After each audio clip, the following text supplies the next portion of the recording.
Sunday Surefire Podcast. I'm your host, the commish. Joining me today is the co-host, Aaron Downtown Brown, Hey, hey. and the other co-host, Ethan Weaver. Hey, Mish, how we doing? We are doing pretty well, boys. Doing pretty well. We are coming at you this week with the results of a 12-team Dynasty draft. This is not a mock. This is not a drill. These are real live bullets that we have flying around for a live Dynasty League that's going to be starting this season and then continuing into the future. So it's a good opportunity here to look at some live data, which is way better than a mock draft, way better than just a random player comparison and or roughly how you value guys. So it's anecdotal in nature, of course, just looking at one league, but it is a money league where there's going to be long-term ramifications. This league is not going anywhere. So those are fun exercises to look at. And where the point of this exercise is we're just going to talk about one round at a time. We're going to point out each of our favorite picks in each round. Just kind of give you a sense of where these guys are going and maybe why we like guys who went where they went. It's a 12-team super flex league where the starting requirements are you got your one quarterback spot, your one super flex spot, you have one running back spot, two wide receiver spots, one tight end spot, and then four traditional flex spots. So it's a relatively deep league, minus the fact that you only are required to start one running back. It's a full PPR league. And like I said, it's a premium tight end premium league, and it's a heavy premium. It's 2 points per reception for the tight end position. So super flex tight end premium, all the rage in fantasy now. I think we all agree it's the best format to play in. So that's the one we chose for this exercise. This draft is actually still underway. So who knows? Maybe we'll even get some some live bullets on who some picks are coming off the board. But we got the first 10 rounds recap for you here. We'll be going through and picking out our favorite guy in each round. I'm gonna get us going here with the round one. At the 110, my favorite pick was Joe Burrow. Round one is tough in these. I mean, everyone going in round one is going to be a sexy pick, a high profile name. So I went with Burrow, just because you're getting him at the end of the round. And he's a guy who's been very productive in the past. Obviously, the injury cut his season short in 2023, but he's getting T. Higgins back. Jamar Chase will be in the fold. He's got some interesting rookies to work with too. The former Jermaine Burton and Eric All, and I couldn't pass up that value. If I were it wasn't my pick, but if I were on the clock, I probably couldn't pass him up there either. So Joe Burrow late in the first round is a guy that he's very safe from a contractual standpoint, and he's productive when he's out there. So the team doesn't even have a real running back, so I think they're going to pass a ton, and who knows, this could be a career season for Joe Burrow. And so that's what I got here. Who wants to go next? Who wants to tell me what they like the best in round one? Well, I think Aaron's going to take a little offense to saying that Cincinnati doesn't have a real running back because he just drafted Zach Moss. Oh, that's right. I got Zach Moss. Woohoo. Hopefully for the next 2 years. I'm sorry to hear that, but go on. So yeah, Joe Burrow is a good pick at the 110. As you said, the first round is always tough to pick like a best pick. It's all these picks are relatively good. I went Jamar Chase just because I think he's in a similar tier as Justin Jefferson, CeeDee Lamb, and he went as the wide receiver 4 at the back end of the first round. I like to go quarterback in round one, so it probably wouldn't be my pick, but I just kind of like the value with Jamar Chase, especially at the 111. Then you can circle back and get your quarterback. So I thought it was decent value with Jamar Chase.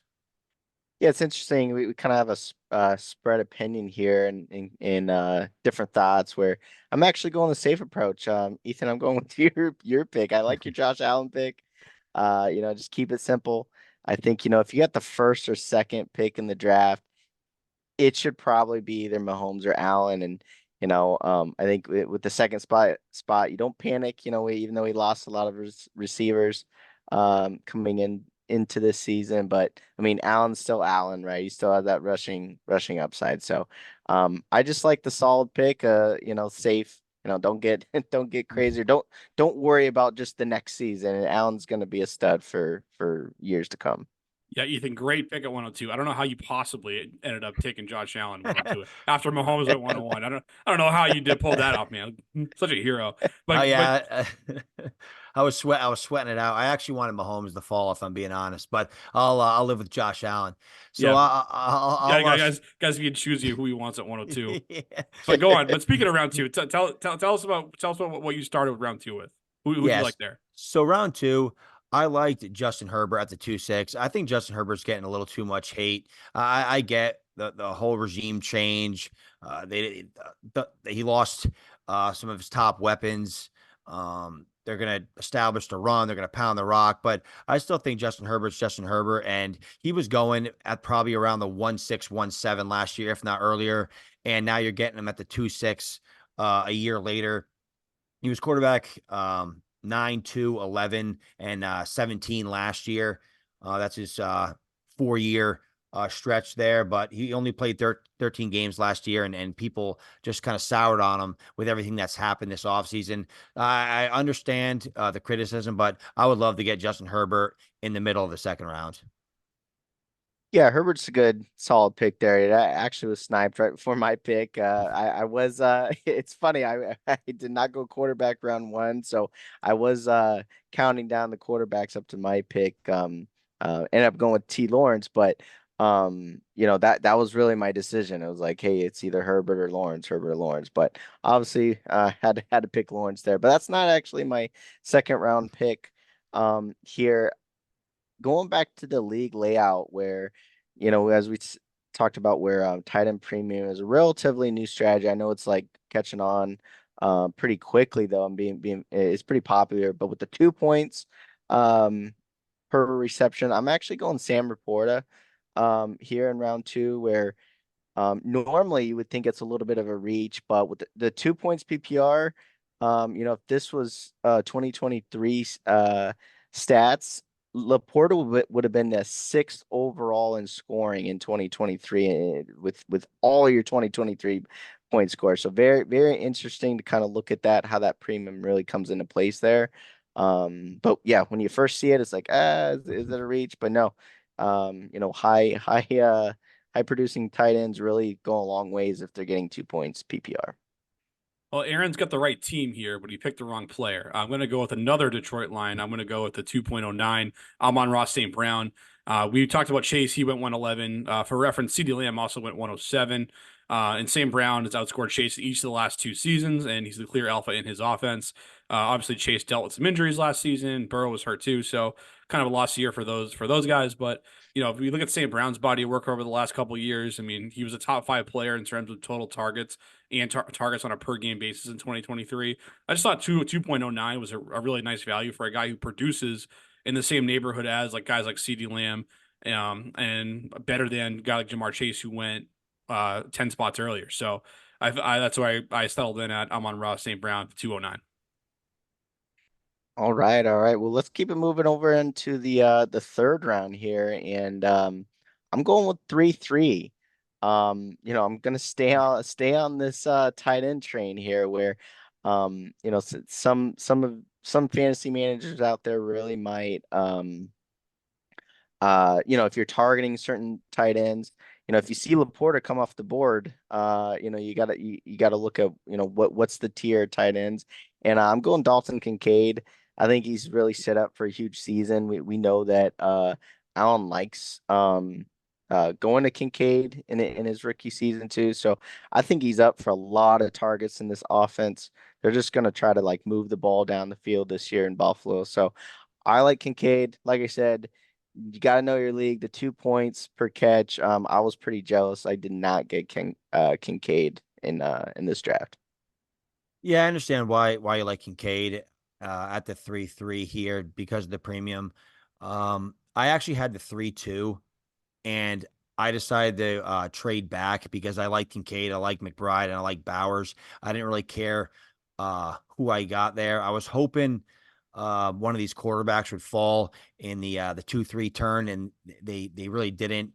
I know there's a couple quarterbacks that went a little later that I could have snagged, but one I have in Dak Prescott, I have way too many shares of in Dynasty League, so I avoided him. But I was okay trading back, and I actually got Bowers later in this draft. So I honestly think the best pick in this round is AJ Brown for value wise at the 311. He's was according to DLF, his ADP for June for startup is wide receiver 7, and he was wide receiver 13 off the board at the end of the third round. I I think that's pretty good value for a guy that should be a wide receiver one for the next 2-3 years minimum. So I thought it was pretty good value with AJ Brown at the end of the third. I was I was torn between two guys here, and one of them actually was AJ Brown, but I ended up going probably no surprise to this group with the guy selected just ahead of AJ Brown at the 310. I went with my boy Puka Nakua. Obviously, crushed expectations in 2023. And I know some people are kind of worried about Stafford retiring someday soon, but you could say the same thing about guys like Kirk Cousins, who's the same exact age as Matthew Stafford. You could say the same thing about Aaron Rodgers, who's entering his age 40 season. And I feel like that never gets held against guys like Garrett Wilson or Drake London. We only talk about it when it comes to Puka Nakua. And for reference, I mean, both Wilson and London went in the first two picks of the third round, and neither has come close to doing anything like Puka has done in his rookie year. So we've heard Stafford talking about looking for a new contract this offseason, and indications are that he'll probably get something done here closer to the start of the season. So I don't think 2024 is going to be his last year in the NFL, despite some of the lazy narratives around him in that regard. And, you know, if you told me I could grab two cute quarterbacks and get Puka Nakua as my wide receiver one at the back end of the third round, I would be very happy with that start where you get kind of an elite guy in the very early going, another solid number two quarterback who's probably going to finish as QB1. And then I get Puka, who was a top 4 receiver in PPR last year. Like, sign me up, man. I'm good with that start all day long. Yeah, I think I remember texting Ethan. I'm like, man, I can't believe how far Puka dropped. I remember that live for sure. So I definitely agree with the Puka take there. Yeah, I think people are just a little worried about Puka. Is he gonna replicate what he did as a rookie? Some people think it's a lock. Other people are a little hesitant, which is why I think he fell. But to the commissioner's point, I mean Drake London and Garrett Wilson at the top of the third, and Puka and AJ Brown at the back of the third. That doesn't really make much sense. Which is why I think AJ Brown and Puka Nakua are being talked about right now. 100%. I would rather have both of those guys before I thought about guys like Wilson or Drake London. Take it away. I'll move into the fourth round here, and what do you know? I'm gonna talk another tight end. So Oh God. I'm going Pitts, man. I think when you look at it, I've been talking on this tight end train tonight, where Laporta's gone, Kincaid's gone, McBride's gone, right? Pitts is really like the last breed of the young tight ends that I think will have. He could have a big turnaround year with Cousins. I think that volume of offense is going to be a completely different story in 2024. So Pitts is still he's young, right? So I do know that obviously you got your Mark Andrews, your Kelseys of the world, but if you factor in, I think Pitts will be a nice contribution to that offense in Atlanta on top of him being so young. I think, like I said, he's really last of the breed in this draft here, to where then you got the age drop off. You got the production, but then you got to sacrifice a little bit of age with the other guys. It looks like you're having a theme here, Aaron, with all these tight end picks. But I think the only selection you can make here is Dak Prescott at the 4-2. He's going at the 2-3 turn in most dynasty startups, and he's coming off a QB3 season. He's 30 years old, and I still think he has many more good years of football left. QB 16 off the board, I think, is just too low for Dak Prescott. So to get a guy like that, a perennial QB1 in the beginning of the fourth round, I think was a smash pick. Again, I'm right. Ethan and I are honing in on the same two guys, but for the second round in a row here, I went with a different guy. Dak was my second choice, and it was a close one here. I actually ended up going with Jared Goff in this round. I at the 4-8. I know he's not a sexy pick by any means, but because he doesn't scramble around much, and he's not ever going to be a guy who leads the league in touchdown passes, but he's been a rock solid producer, finishes as a top 10 quarterback each of the last 2 seasons, which is really the time frame that this Detroit offense has really started to pick it up and figure it out. And what was the deciding factor for me here between those two was the extension that Jared Goff just signed. I mean, he's going to be locked into this offense now for the next 3 to 4 years, compared to a guy like Dak, who I do think has a long-term future in the league.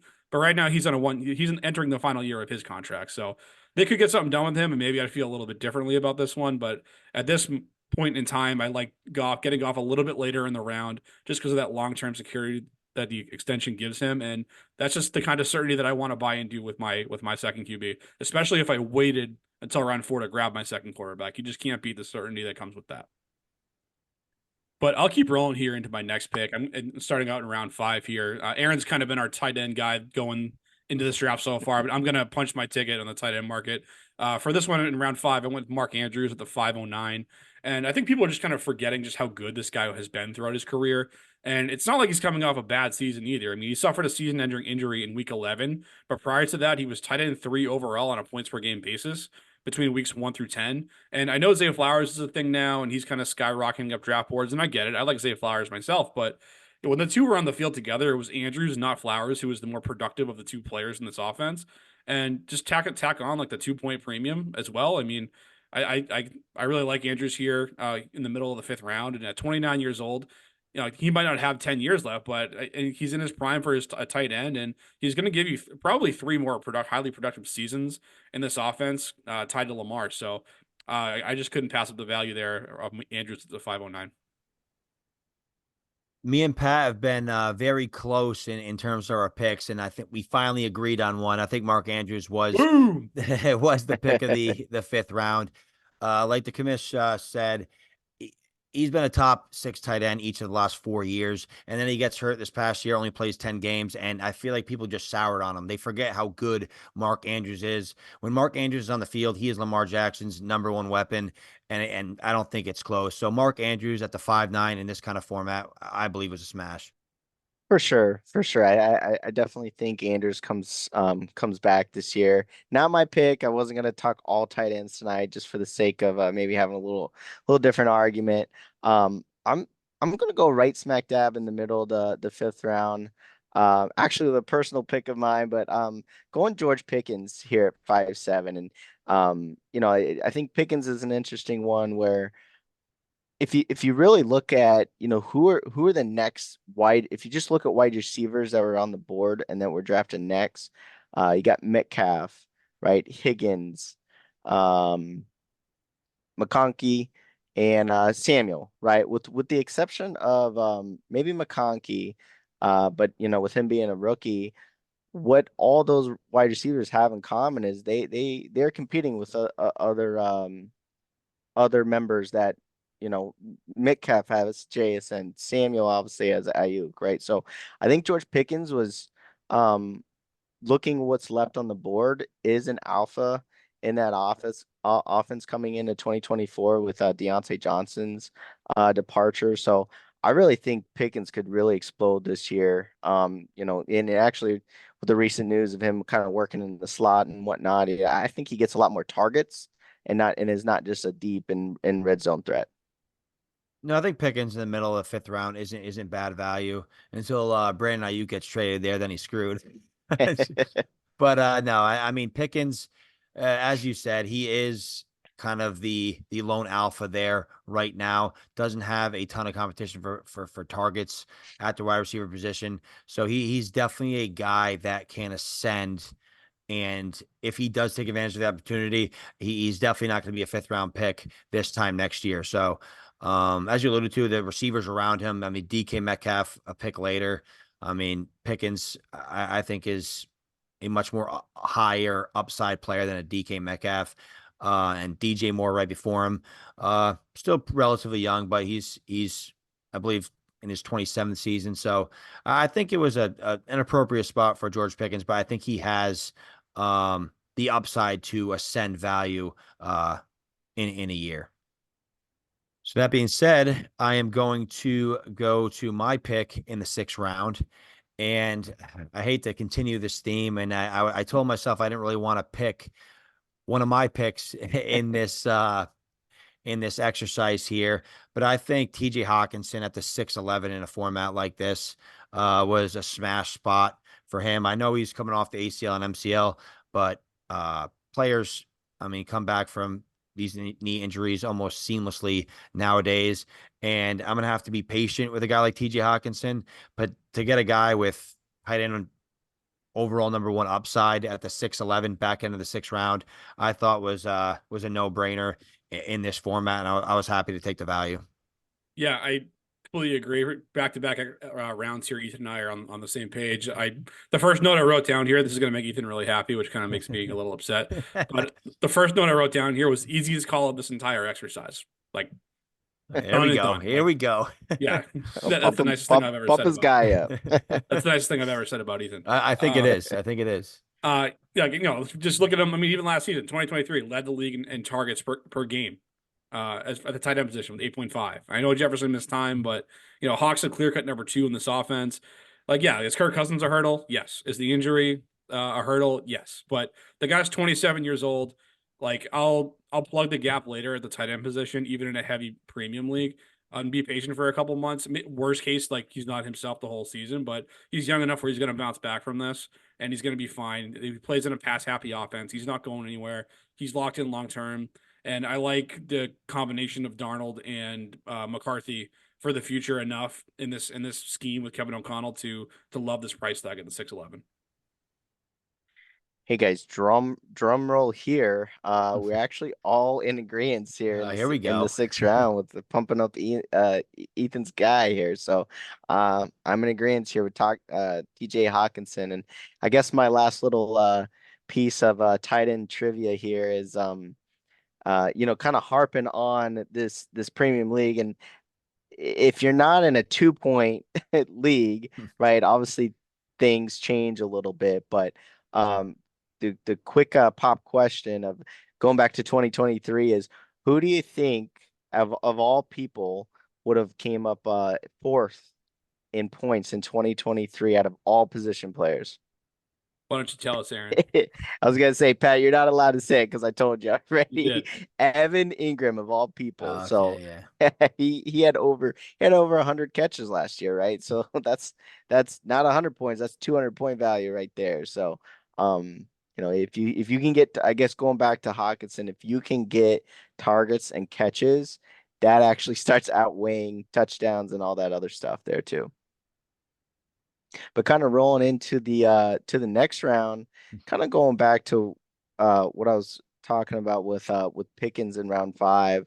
I think, when as you're trying to build a team, sometimes in the later rounds, then perception of, where guys can go can sometimes, you can you're in the territory where it's like, hey, go get your guy, or if you got a feeling over a guy that you think is going to be ascending and it's going to rise in value. I'm going Christian Watson here, last pick of the 7th round, where again, I know that Packers wide receiver core is very talented, but it is clear that every time Watson is on playing a snap with Jordan Love, the Jordan Love's go-to is Watson, right? A lot of people are liking Jaden Reed, where he's actually getting drafted ahead of Watson, but he really only plays in 3 wide receiver sets. He's not the true 1 and 2. He's got to come onto the field and only has just over 50% snap share. So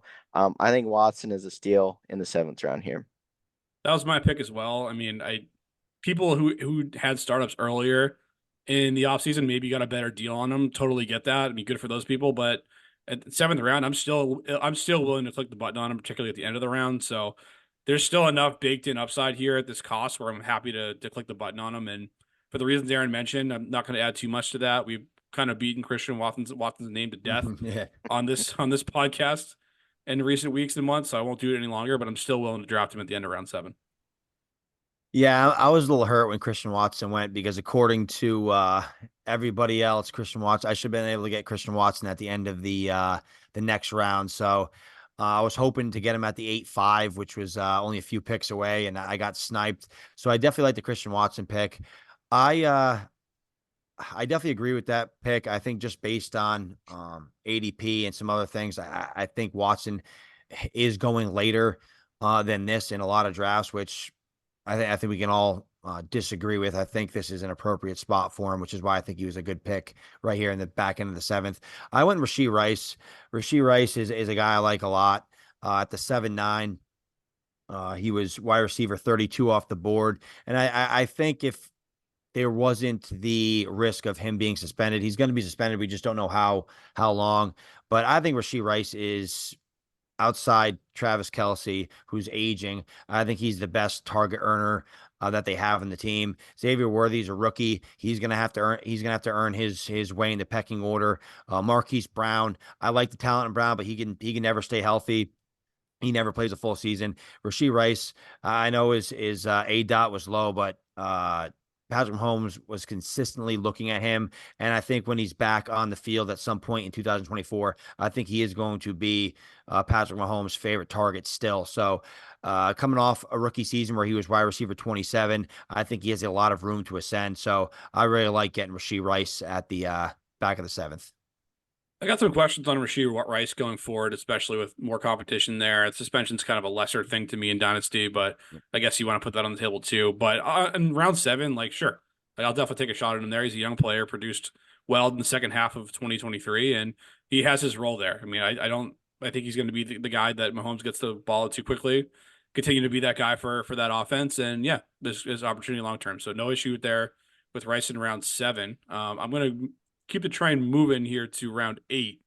And I'm going back to the quarterback position here. I'm going to go with a guy who was very high on last offseason, and you get an even bigger discount now. It's Deshaun Watson at the 806. And I know the easy thing to do is to hate on Deshaun Watson, but if you actually look at what he did when he was healthy on the field and finishing games last year, he was pretty productive. In the 5 games he started and finished, he was a top 10 quarterback 3 times. He also had a QB 14 finish, which is perfectly fine in Superflex.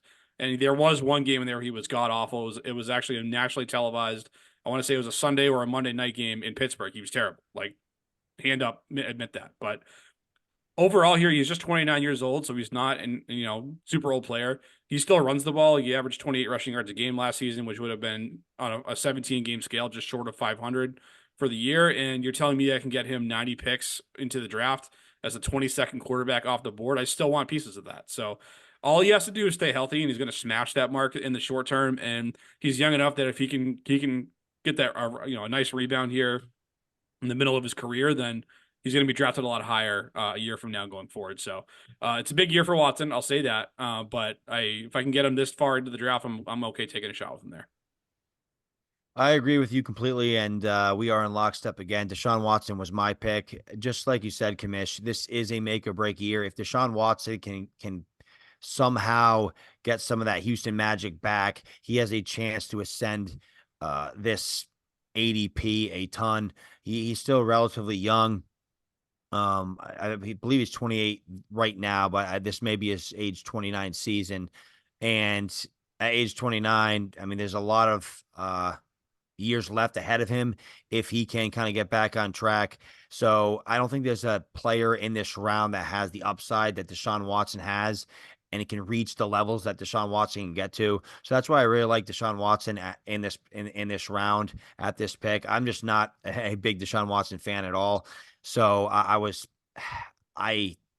debating him at a pick earlier. I went in a different direction and got a quarterback a little later, but it's his ADP according to Dynasty League Football in June is 47 overall, QB 20, and you're getting him at the 8-6. So I thought that was a very good selection in the middle of the 8th round. Yeah, it's funny, guys. We're 3 for 3 here in this round. I also went Watson. I think it's funny if you're listening into us, some of our advice we said, and in last week's episode is, hey, don't forget about your 3rd quarterback. Even if you got your 2, you might need a 3, or maybe you had your eye on Watson here, where that, I think in this case that was a 2nd quarterback, but if I remember right in this draft. But yeah, I mean, also Watson, just his rushing upside. He's really the last QB on the board that has true rushing upside, as Commish was saying. So yeah, good call with Watson. Not gonna spend that much more time since we're all in agreement there. But kind of stay along the same thought process here in the 9th round. I'm actually going Penix in the 9-2 here, where just similar conversation. I think you gotta sometimes look at in Dynasty, you really got to go back and forth. Am I trying to just build my roster out, or am I just or if I'm just getting value, right? And I think Penix's future value is just going to rise, right? So, I mean, getting him in the 9th round, Obviously, if you got maybe a startup 2 years from now, Penix is probably going to be maybe a top 3, 4 round pick in the future, right? So, I think if you're looking at the long-term goal, I think Penix is if you're comfortable with getting him at the same time, depends on your strategy, but I think Penix is a smart choice there. Yeah, it's definitely a pick that requires some patience, but I think I like Penix, and it's definitely, like you said, he's a piece that's going to accrue in value as the years go by. And it's Ethan's pick, so another one that he likes. But Another I'll check give mark. Ethan the floor here for his round 9 pick before I give mine. Yeah, so I'm in agreement. Aaron, my selection in this round was Michael Penix, just for the simple fact that just looking at the board when I was on the clock, there was a lot of aging receivers, 28 or older. There's a lot of aging running backs, still a lot of good fantasy value players on the board. But I was thinking, hey, in round 9, I'm okay being patient. I'm okay getting value here because I do think, like you said, Aaron, Michael Penix in 2 years may be a top 3, top 4 round kind of selection. So I know it's going to take some patience with Michael Penix, but for me, I couldn't pass up on the upside and the ascent and the future ascension that I see going forward, and picking any of these aging wide receivers or aging running backs in front of him. So that's why I went with Michael Penix. He's that number 8 overall pick in the NFL draft by the Falcons. He's going to get an opportunity. Yeah. Yeah, he's kind of like a savings bond, honestly. That we got back in the day when we were kids. Like, that you buy them for $50, you wait a little bit of time, and they turn into 100 just like that. So it's and then if we want to keep the finance lingo going here, then he'll turn into a stock where, hey, maybe when he gets an opportunity, he can take off and become a rocket to the moon, or Yeah, that's what I'm hoping. Let's go. Come on. So yeah, high, so high. you can Buy plummet low, back so down too. high. But at the time, when he gets that gig, like he's already appreciated enough in value if you're willing to wait the 2 years. So in a lot of ways, he is safe and has long-term upside. So I do like that pick a lot. I But might I have to didn't. say the website disclaimer. We're not here to give financial advice. No, we are. Oh, yes, we are. We only do that in the form of betting. Yeah, That's that's what I was just right. gonna That's say. right. Yeah. But speaking of placing bets, I'm going to place one here with my favorite pick in the 9th round. I stuck with the quarterback theme. It wasn't Penix, as much as I do like that pick. I actually went with Matthew Stafford here. 113 picks deep into the draft. I just couldn't say no to Stafford as my second quarterback if I waited at the position and stocked up elsewhere.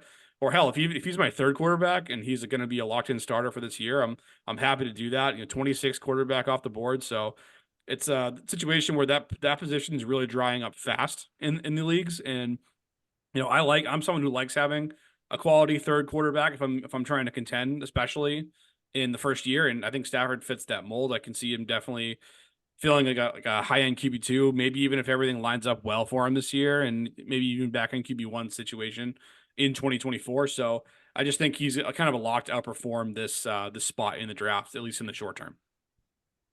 Yeah, whenever you can get a quarterback of Stafford's pedigree in the 9th round as your third quarterback, that's always a win.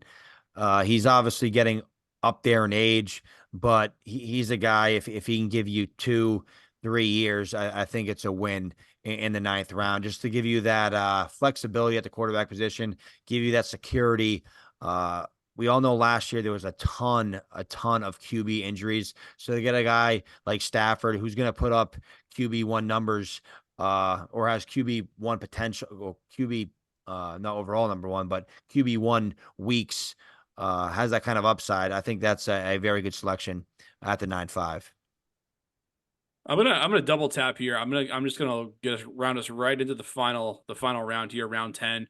I know that the move is to fade running back in Dynasty, and I get it. I know the move in Dynasty is to fade older running backs. Totally get it. And so this pick might surprise you, but I went with Alvin Kamara at the 10-2. Is he aging? Yes. Does he have a ton of miles on him from a long running back career thus far that started back in 2017? Yes. Do I care? No, I don't.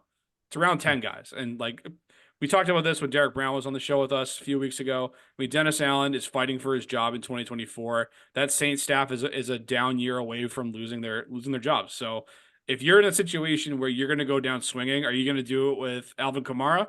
or are you going to do it with Kendra Miller and Jamal Williams, who's aging too? Like, I know what I'm going to do. I'm gonna hand that ball to Kamara a ton. I still got Derek Carr quarterback. I'm going to check that ball down to Alvin Kamara a ton like he did last season. So I know he's getting older, and it's probably a 1, maybe 2 year play here.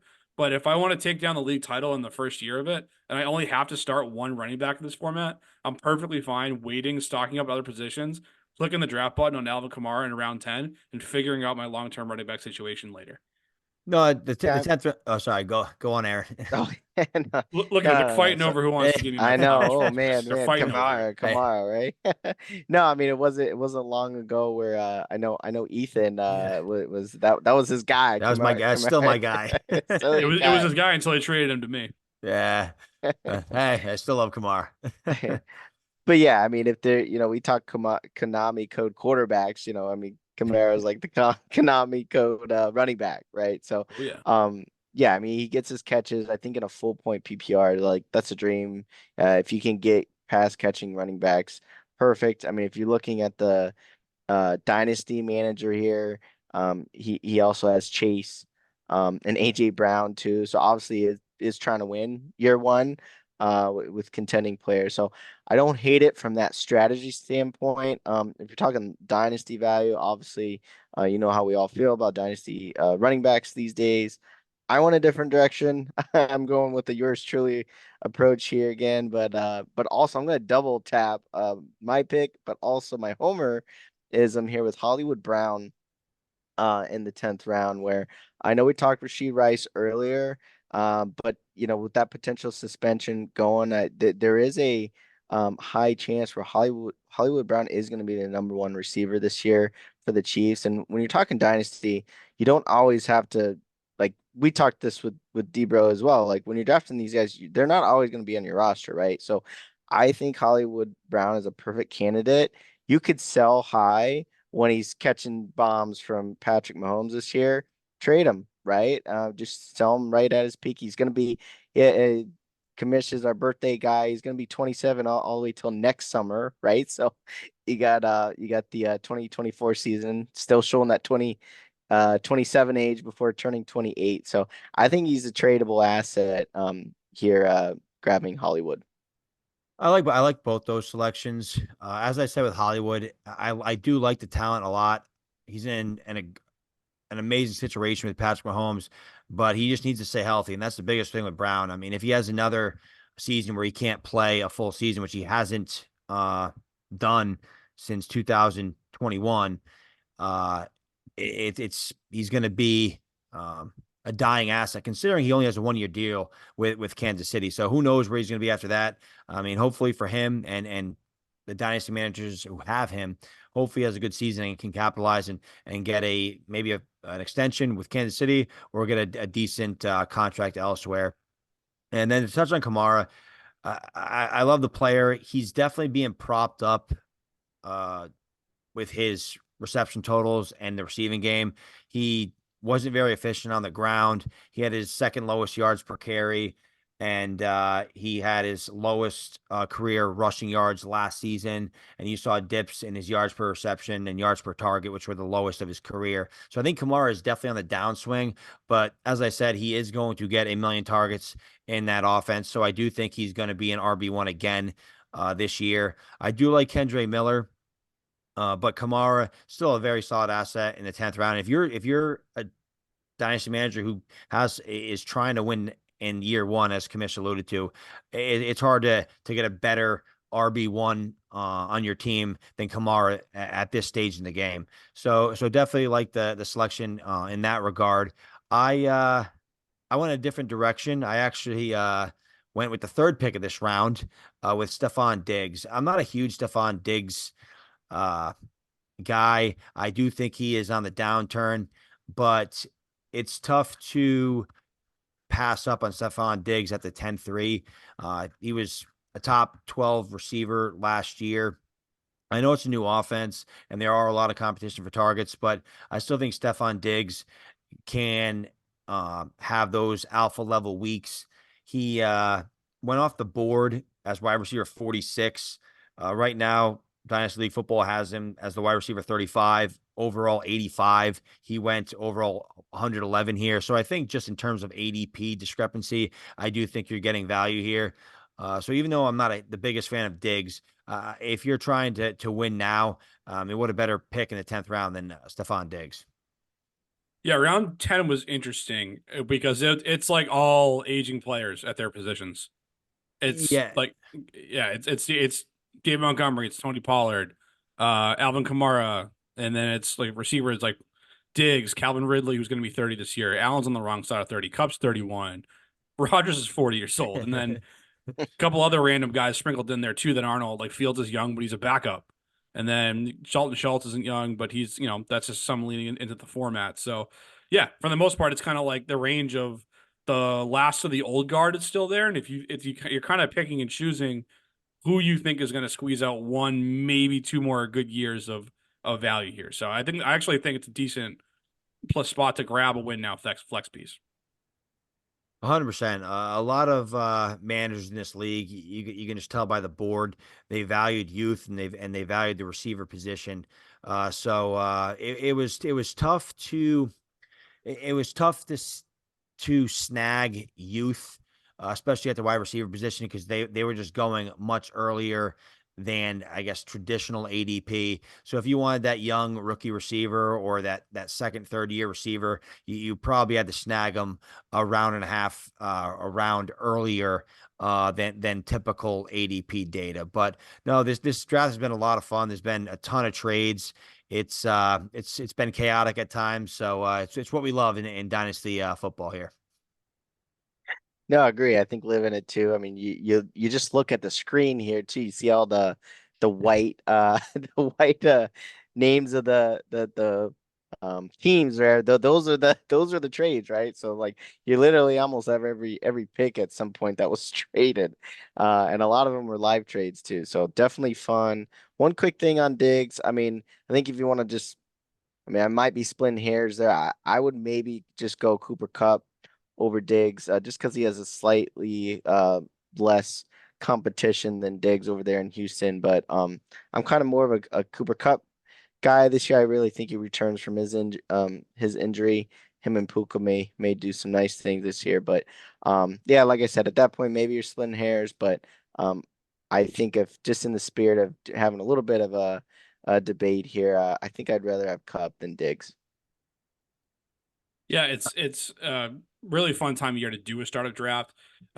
Months of June and July are the times to get them done before a redraft season hits full swing. And we're going to be rounding into more redraft coverage relatively soon. We might have another week or two of hardcore dynasty stuff, but the season is fast approaching. So make sure you're getting your homework done. And if you need any help with your research for your specific league, there's a way to reach out to us. I mean, you can check us out on the Didit app. That's DIDIT.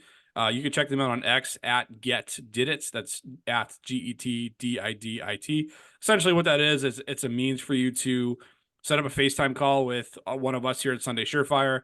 It's a pay per minute platform. For us, it's only $1 a minute, and we can give you any type of advice what you want, whether it's a dynasty league, redraft, best ball, whatever the case may be. We're ready to go 24/7. We're always on there. Shoot us a DM. We'll set up a time that works for you to get on there and talk. We'll send you notes about your team and notes about what we discussed, so you don't have to kind of worry about jotting things down while the conversation's going on. We'll take care of that part of it for you. And the best part about Did It, guys, is that your first call is free. So you really got nothing to lose by trying it out. So just download the app. It's for iOS users only at the moment, but it's a growing platform out there to get customized fantasy advice. As much as the generic advice is good, it's always better to when you can get an analyst, one of us, to look at your specific team and talk about your specific needs and carve out a winning strategy in 2024 and beyond. But that was our show here tonight, folks. A really good exercise wrapping up this draft. And until next time, peace.